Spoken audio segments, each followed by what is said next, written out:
Hello বন্ধুরা, আশা করি সবাই ভালো আছেন। আর ভালো না থাকলেও ভালো থাকবো, এটাই তো আমাদের প্রতিশ্রুতি। এই দেখুন, আমার গোপাল, আমার কানহা, আমার গপু, আর ওদের বন্ধু হচ্ছে পেঁচু। অ্যাকচুয়ালি আমার মামি তারাপীঠ গেছিল, সেখান থেকে আমার মেয়ের জন্য এই ছোট্ট পেঁচাটা এনে দিয়েছে। আমাদের কাছে একটা বড়ও ছিল, লক্ষ্মী পুজোতে আমার মা আমার মেয়েকে দিয়েছিল। তো সেটা যাই হোক, মেয়ের খেলার মধ্যেই আছে। এবং এটা তো জানেনই, আপনাদের আগের ব্লগ যদি আমার দেখে থাকেন দেখবেন, এটা রাসের মেলা থেকে কেনা একে।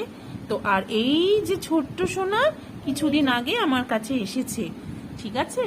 তো এই ছোট্ট সোনা এখন পাউডার মেখে আমার মা মানে আমার মেয়ের সঙ্গে বসে কার্টুন দেখছিল। এখন দেখতে দেখতে এরা ঘুমোবে, তাই জন্য এরা আপনাদেরকে একটু গুড নাইট বলে দিচ্ছে। অবশ্যই বলুন গুড নাইট, আপনারা ভালো থাকবেন। আর আমার গপু, আমার পেঁচু, আমার কানা যাতে ভালো থাকে সেটাও আপনারা